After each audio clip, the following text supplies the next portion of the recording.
Bienvenidos a una semana más, Semana Mayor, Semana Santa. Siempre que se acercan estas fechas, siempre en la mente y el corazón de cada uno de nosotros se agolpan todos estos pensamientos con relación a esta semana de agonía, esta semana de sufrimiento, esta semana de juicios injustos, esta semana de golpizas, esta semana finalmente de crucifixión.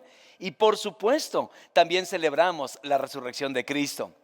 Pero el día de hoy quisiera hablar de un tema realmente extraordinario, porque no solamente la Semana Santa es un ejemplo para que nosotros recordemos lo que Jesús hizo por nosotros, que por supuesto que debemos de hacerlo y debemos de adorarlo y debemos de agradecerle. Pero hay una propuesta todavía más interesante: seguir sus pasos, imitar sus pasos. De hecho, cuando vas a la palabra del Señor, descubres que ese fue el propósito de Dios precisamente para cada uno de nosotros. En Primera de Pedro, capítulo 2, encontramos palabras verdaderamente extraordinarias cuando dice la Escritura de la siguiente manera: para esto, Primera de Pedro 2:21, para esto fueron llamados, porque Cristo sufrió por ustedes y les ha dado ejemplo para que sigan sus pasos. Y les ha dado ejemplo para que sigan sus pasos. Y esto pudiera ser amenazador para muchos de nosotros. Significa que tendremos que pasar por todas las penurias, las vicisitudes, las complejidades por las que Jesús pasó en Semana Santa. Déjame decirte que más que eso, y que eso puede evocar miedo o terror en tu corazón, la verdad es que es una gran enseñanza la que Dios tiene para nosotros el día de hoy, porque el ejemplo de Jesús debe inspirarte a ti e inspirarme a mí. Además, quiero que vayan a sus Biblias, a Romanos capítulo 8, este gran pasaje que muchos creyentes hemos memorizado a lo largo de los años. Y déjenme decirles que lo hemos memorizado, pero lo hemos memorizado parcial. ¿Por qué? Porque nos quedamos en Romanos 8:28. Y para entender bien el propósito de Romanos 8:28, hay que leer también el versículo 29. Y en el versículo 29 viene la explicación de seguir los pasos de Jesús. Vamos a leer juntos. Dice la palabra del Señor así: ahora bien, sabemos que Dios dispone todas las cosas para el bien de quienes lo aman, los que han sido llamados de acuerdo con su propósito. Hasta aquí vamos bien. Porque a los que Dios conoció de antemano, también los predestinó a ser transformados según la imagen de su Hijo, para que Él sea el primogénito entre muchos hermanos. Así que resulta que el versículo 28, sabemos que Dios es soberano, que Él usa lo bueno y lo malo para crear lo mejor, eso me queda muy claro. Pero en el versículo 29 explica la razón del sufrimiento.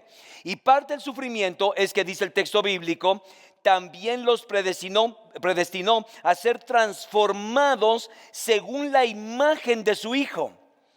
Entonces, en este proceso de transformación, no solamente tú y yo necesitamos saber ciertas cosas acerca de Jesús, o debemos saber los acontecimientos que finalmente lo llevaron a la cruz del Calvario, sino que deben de inspirarnos para que sigamos sus pasos. Entonces, el día jueves, este Jueves Santo, me encantaría compartir con ustedes algunas enseñanzas que pueden transformar completamente tu manera de ver la Semana Santa. Y especialmente porque vamos a ver tres herramientas, yo así llamaría insospechadas, ¿sí? Tres herramientas, siguiendo el ejemplo de Jesús, tres herramientas insospechadas que Dios utiliza. ¿Saben para qué? Para formar a Cristo en nosotros. Entonces vamos a dar un salto escriturario para ver un poco acerca de lo que vivió Jesús previo a la crucifixión, para darnos cuenta que lo que Él estaba no solamente salvando a la humanidad, no solamente redimiéndonos de nuestros pecados, sino que también estaba dándonos ejemplo a seguir. Así que tú y yo tenemos que entender que todas estas enseñanzas deben de convertirse en vida en cada uno de nosotros. Así que rápidamente vamos a ver tres herramientas insospechadas que Jesús utiliza para que Dios forme el carácter de Cristo en cada uno de nosotros. Número 1. ¿Sabías que Dios usa nuestros problemas para enseñarnos a confiar en Él? Número 1, Dios usa nuestros problemas para enseñarnos a confiar en Él. Ahora, la palabra problemas puede significar pruebas también. Las pruebas son situaciones diseñadas por Dios y fueron diseñadas para ayudarnos, no para lastimarnos. No importa, porque sabemos que vivimos en un mundo roto y que los problemas están a la orden del día. De hecho, la palabra dice en Romanos capítulo 5, versículos 3 y 4, también en nuestros sufrimientos, porque sabemos que el sufrimiento produce perseverancia, la perseverancia entereza de carácter, la entereza de carácter esperanza. Ahora, Dios está mucho más interesado en tu vida, en lo que eres, que en lo que haces. Así que regularmente no te va a rodear de comodidades, sino de aquellas cosas que te ayuden a ser más y más como Jesús. Y para esto requiere problemas, porque los problemas producen paciencia y la paciencia produce perseverancia. Y esto lo vamos a ver en el caso de Jesús. Vayamos a uno de los elementos más preciosos de toda la historia de la Semana Mayor, Jesús en Getsemaní. Jesús había pasado por muchísimos sufrimientos y pruebas en su vida. La peor de ellas, la noche en que fue crucificado. Él sabía lo que iba a enfrentar, sabía las circunstancias que estaban rodeando este momento. Y la gran pregunta en Getsemaní es la siguiente: ¿confiaría en Dios? Finalmente estaría apostando la vida y diciendo, voy a hacer lo que tú me estás pidiendo que yo haga. Escucha esto, porque en Getsemaní esta fue la pregunta crucial. ¿Confiaría en que Dios sabe qué es lo mejor para él? Y finalmente da un paso de fe y marcha hacia la cruz. Un lugar llamado Getsemaní llevó a sus discípulos a este jardín. En realidad se trataba de un olivar, y bajo el peso de la carga del mundo les pidió que lo acompañaran mientras él oraba. Y dice la palabra, fueron a un lugar, Marcos capítulo 14, versículo 32, fueron a un lugar llamado Getsemaní, y Jesús le dijo a sus discípulos, siéntense aquí mientras yo oro. Es interesante que Jesús, cuando tenía problemas, tenía amigos con los cuales compartir este tiempo.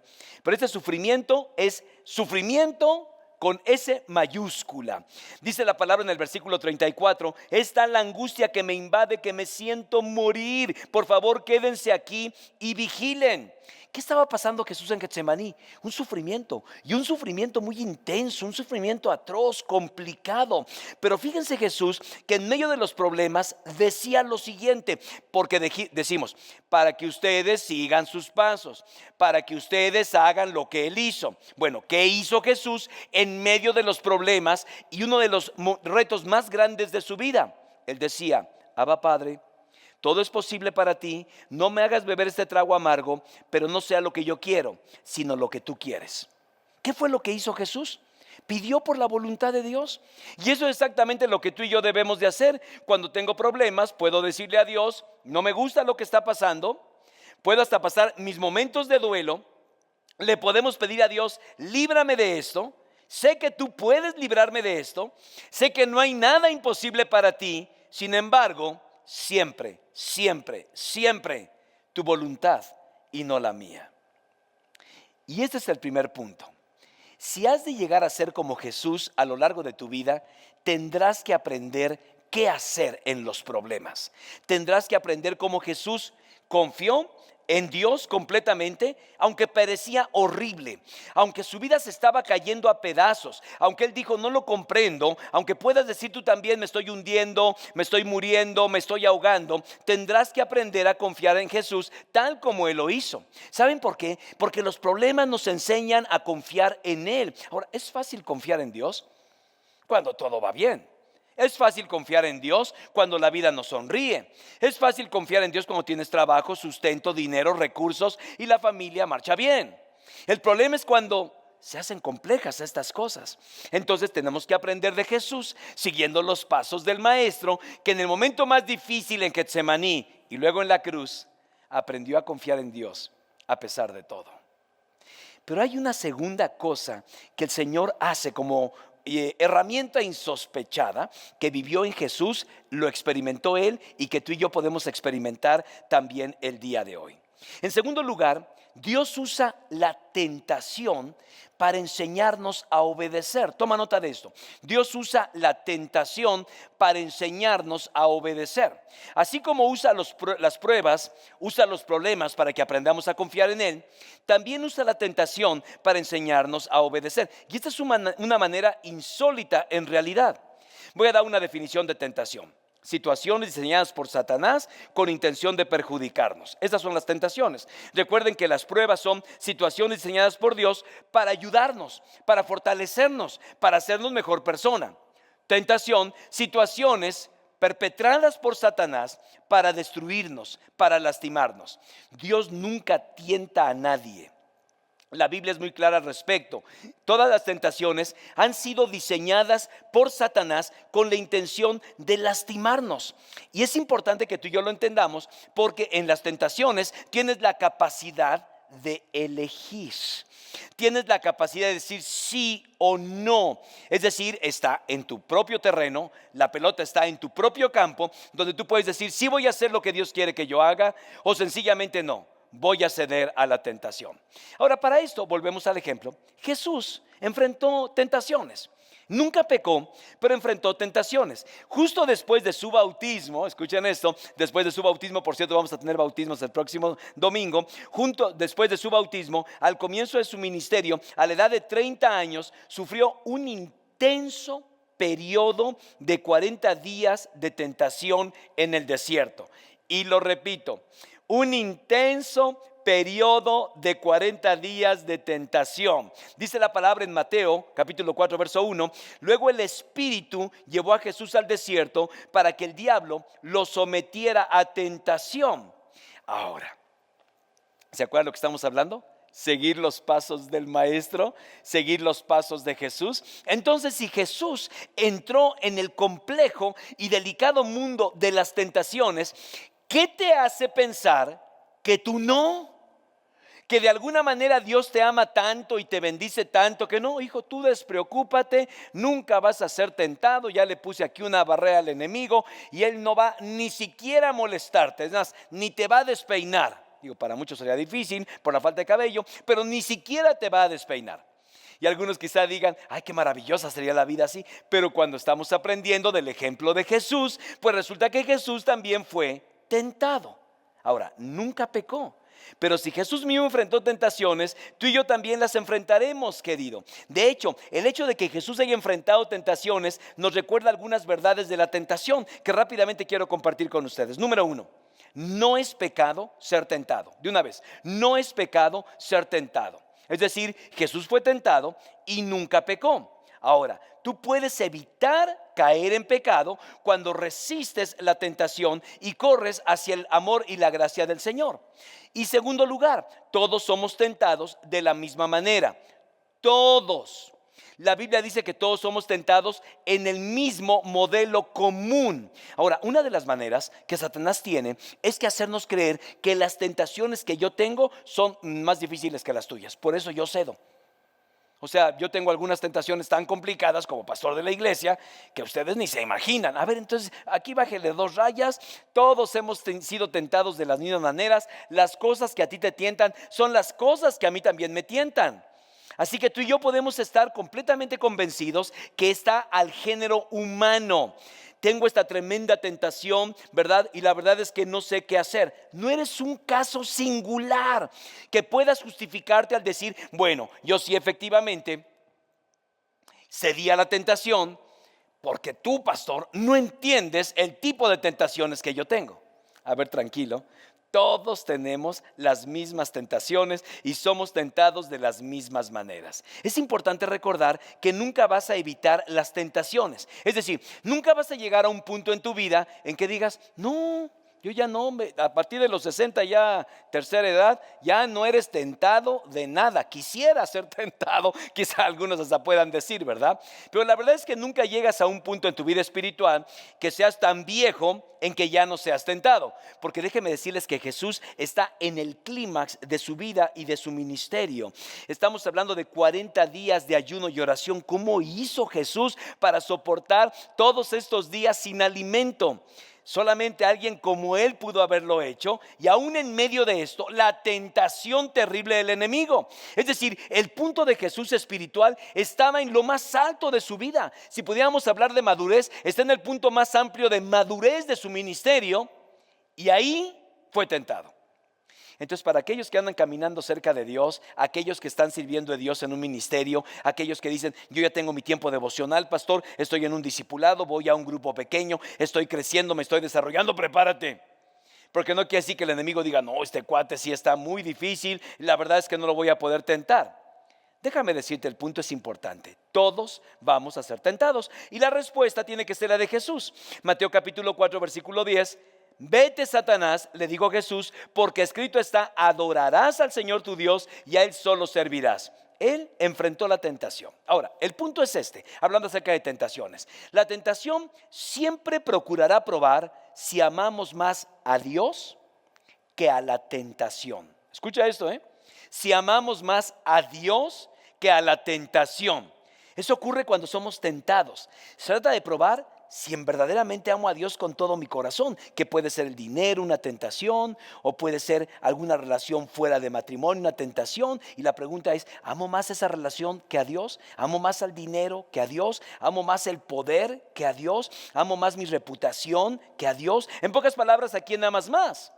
Tú tienes que elegir decidir si amas a Dios, y por amor a Dios puedes decir no a la tentación. Ahora, quizá algunos quieran saber un poco más de información. Pastor, ¿cómo puedo en realidad resistir la tentación? Bueno, acuérdense que estamos aprendiendo del maestro. Y lo que tenemos que hacer es dos cosas, por lo menos, dos ayudas para enfrentar la tentación. Número uno, concéntrate en tener buenos pensamientos. Fíjense lo que dice la Biblia en Filipenses 4:8. Por último, hermanos, consideren bien todo lo verdadero, todo lo respetable, todo lo justo. ¿Por qué? Porque la tentación siempre comienza por robarnos nuestra atención. Si tú tienes un pensamiento y Satanás te desvía a otro y logra tu atención, el 50% ya está avanzado. Ojo con esto, siempre comienza llamando tu atención. Hey, y tú volteas. Y en el momento en que volteas, ya lo demás es pan comido. Entonces tienes que tener una mente preparada para la tentación, porque siempre comienza por robarnos la atención, y cuando consigue atraparnos, lo demás ya es nada más consecuencia. Es decir, si nos concentramos en la tentación, nos va a arrastrar inevitablemente y vamos a caer, ¿verdad? Y quizá algunos digan, pastor, yo soy multipensamiento. Yo puedo tener varios pensamientos a la vez y no tener ningún problema. A ver, para todos los multipensamientos, tengan muchísimo cuidado, porque no pueden pensar en sucumbir a la tentación y a la vez amar a Dios con todo su corazón. La verdad que se convierte en un gravísimo problema. Por eso el apóstol Pablo dice, hermanos, todo lo verdadero, todo lo respetable, todo lo justo, todo lo puro. Es decir, cuando tu pensamiento está ocupado por cosas que honran el nombre del Señor, entonces le va a ser muy difícil a Satanás robar tu atención. Cuando roba tu atención, ya lo demás es pan comido para él. Por eso, y la segunda cosa que tú y yo debemos de hacer como consecuencia cuando somos tentados, es buscar compañeros de oración. Siempre tienes que tener a alguien cerca de ti a quien puedas abrir tu corazón y decirle, estoy siendo tentado, estoy siendo seducido. No estoy diciendo que lo compartas con todo tu grupo pequeño, que lo compartas con toda la iglesia, mucho menos te atrevas a hacerlo con todas tus redes sociales. Esto no se hace así. Tú necesitas uno o dos compañeros de oración. Se llaman rendidores de cuentas, personas maduras en la fe, personas que pueden guardar el secreto, que pueden guardar tu integridad personal, personas que te aman, personas que creen en el Señor y que aman al Señor con todo su corazón, porque nos van a ayudar cuando yo puedo rendir cuentas delante de alguien. Yo tengo este tipo de personas y tú deberías tenerlos también. De hecho, la Biblia dice en Eclesiastés 4, más valen dos que uno, porque obtienen más fruto de su esfuerzo. Si cae el uno, el otro lo levanta. Hay del que cae y no tiene quien lo levanta. Queridos, algunos de ustedes, me lamento mucho, pero van caminando por la vida y tienen tentaciones que los abruman y no tienen quien les ayude. Alguien a quien puedan llamarle y decir, estoy siendo seducido por esta tentación. ¿Podrías orar por mí? ¿Podríamos tomarnos un café, verdad? Alguien que no se escandalice. ¿cómo que estás pasando? A ver, no, todos pasamos por tentaciones, todos pasamos por pruebas, todos somos tentados, ya lo dijimos. Y el mejor lugar para encontrar ese compañero espiritual es aquí. Es aquí en tu iglesia, es aquí en tu familia de fe, es en tu grupo pequeño, ¿verdad? ¿Por qué? Porque Dios puede utilizar en gran manera este tipo de recursos para ayudarte. Si piensas por un momento en el apóstol Pablo, no solamente Jesús pidiéndole a sus compañeros, ¿verdad?, que oraran por él, sino piensas en el apóstol Pablo, Dios lo usó de maneras realmente extraordinarias. Sin embargo, algo que me llama la atención de las cartas de Pablo es que registra un buen número de compañeros espirituales. Voy a mencionar algunos: Bernabé, Marcos, Apolo, Timoteo, Epafrodito y Tito. Él escogió personas en su vida que le permitieron tener acceso al apóstol Pablo, aún en medio de sus situaciones difíciles, no solamente los problemas, sino también las tentaciones. Entonces mi pregunta es, ¿tú tienes a alguien, una persona, dos, de toda tu confianza, con quien puedes hablar, abrir tu corazón y decir, estoy pasando por esta pena? Si Jesús lo hizo, quiero animarte a que tú también lo hagas. Y hay una pregunta: ¿qué tentación estás enfrentando en este momento? ¿Y cómo Dios podría usar esa tentación si escoges obedecerlo en lugar de ceder a la tentación? Porque regularmente cuando escogemos obedecer al Señor y hacerlo con todo nuestro corazón, Él se fortalece y nos fortalece a nosotros. Y Él que mora en nosotros nos da la capacidad de sobreponernos en la tentación. Así que Dios usa los problemas para que aprendamos a confiar en Él. Segundo, Dios usa las tentaciones para ayudarnos a obedecerle, porque finalmente es el anhelo del corazón de Dios. Pero si seguimos los pasos del maestro, hay una tercera herramienta insospechada, y es que Dios usa el mal para enseñarnos a perdonar. Dios usa el mal para enseñarnos a perdonar. Y esa es la tercera herramienta que yo veo en medio de la Semana Santa. Ahora, ¿qué entendemos por mal? Déjame explicarte. Si las pruebas son situaciones creadas por Dios para acercarnos a Él, las tentaciones son situaciones diseñadas por el diablo para alejarnos de Él. ¿Qué es el mal? Son las situaciones diseñadas por otras personas con el fin de lastimarnos. Situaciones creadas por otras personas con el fin de lastimarnos. Y no tengo que explicar mucho, aunque lo voy a hacer, para que tú entiendas de qué estoy hablando. Tú comprendes perfectamente que hay mal en este mundo y hay personas malas en este mundo. Va uno con la vida y va uno por la vida confiando y esperando y tratando de recibir lo mejor de las personas. Por eso hacemos sociedades, por eso los hacemos amigos, por eso nos llegamos a casar, por eso nos aventuramos en un negocio, porque vamos por la vida con esa expectativa. Sin embargo, si hay personas en la vida que quieren lastimarnos, que tienen mala intención, y por eso Jesús nos enseñó a orar en el Padre Nuestro: Señor, perdónanos el mal que hemos hecho, así como nosotros hemos perdonado a los que nos han hecho mal. Ahora, esto es difícil, porque una cosa es lidiar con los problemas, otra cosa es enfrentarte a las tentaciones. Pero yo diría, salvo la mejor opinión de cada uno de ustedes, mis amados, que una de las cosas más complicadas en realidad es enfrentarnos al sufrimiento por las cosas malas que otras personas procuran en nuestra vida. Es un instrumento muy difícil soportar el dolor infligido por personas que a lo mejor no debemos de vengarnos por ello. Sin embargo, llegamos a sufrir, no sé, a lo mejor daños espirituales, emocionales, verbales y hasta abusos físicos. Y permítame ser muy claro con esto: nada de lo que acabo de mencionar son cosas buenas, son cosas malvadas. Y Dios no es el autor de la maldad. Dios no provoca esas cosas. Dios aborrece ese pecado. Pero déjame decirte algo: en la Semana Mayor, ni siquiera Dios protegió a su Hijo de las personas malvadas. ¿Se acuerdan de lo que estamos hablando? Seguir los pasos del Maestro, seguir los pasos de Jesús. Entonces, estos eventos de Semana Santa los recordamos, nos emocionan, nos recuerdan lo que Jesús hizo. Bien, ¿eh? Pero aquí el punto es, si estamos siguiendo esos pasos y darnos cuenta de que si Jesús vivió, como dice Pedro, tal contradicción de pecadores, si nosotros estamos en la misma posición hoy en día? Es difícil, lo sé. Jesucristo fue incomprendido, fue criticado, fue juzgado y en todas las maneras fue herido verbalmente, emocionalmente, hasta sufrir abuso. Y esto fue lo que pasó. Aún su propio hijo fue malentendido, juzgado y abusado. Entonces, la gran pregunta es, ¿por qué crees que tú te librarías de estas cosas? Y es cuando uno dice, ay, de verdad no lo había pensado así. ¿Por qué te librarías de estas cosas? Si Jesús tuvo la oportunidad de presentarse y enfrentar todo esto, ¿por qué tendrías que librarte de estas cosas tú? Vamos a ver lo que dice Mateo capítulo 27. Es una gran declaración. Versículos 39 al 44. Los que pasaban y veían a Jesús colgado en la cruz, meneaban la cabeza y blasfemaban contra Jesús. De la misma manera se burlaban de él los ancianos. Así también lo insultaban los bandidos que estaban crucificados con él. Ahora, la gran respuesta de Jesús, ¿se acuerdan? Padre, perdónalos porque no saben lo que hacen. Vamos a hablar de esto el día de mañana. Pero solamente déjame pensar por un momento en la respuesta de Jesús.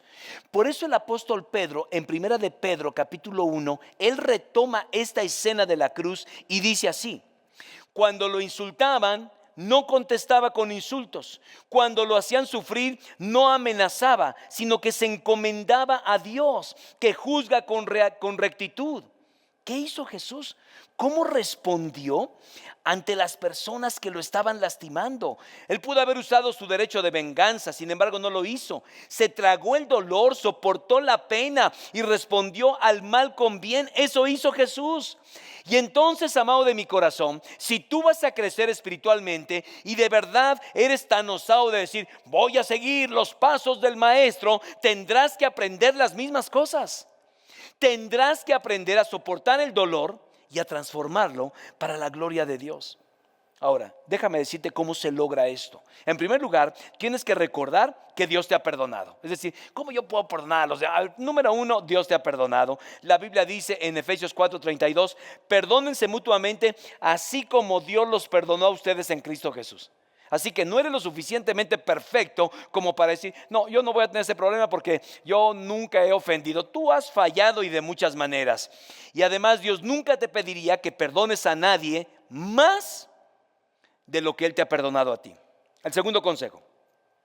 Te recuerdo que Dios tiene el dominio. Eso fue lo que pensó Jesús. Estando en la cruz sabía que Él tenía el control de todas las cosas. Aun cuando alguien me lastime, aun cuando alguien quiera hacerme mal, Dios lo usará para tu bien. Ahí es donde dice la palabra, y sabemos que a los que aman a Dios, todas las cosas les ayudan a bien.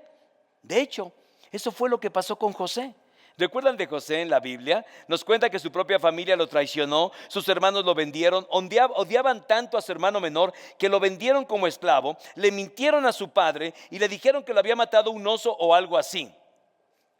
Es así que era una familia disfuncional, querido, y no como la tuya. Sin embargo, estaban dentro del plan de Dios. Y de repente él para en Egipto y pasó muchas vicisitudes. Es más, los primeros 40 años de la vida de José fueron de mal en peor. De mal en peor.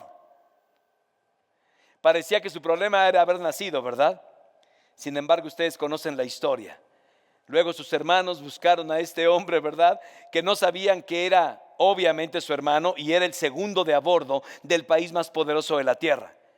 Y cuando José les dijo quién era, temieron por sus vidas. Sin embargo, José dijo lo siguiente, y ahí está en la pantalla.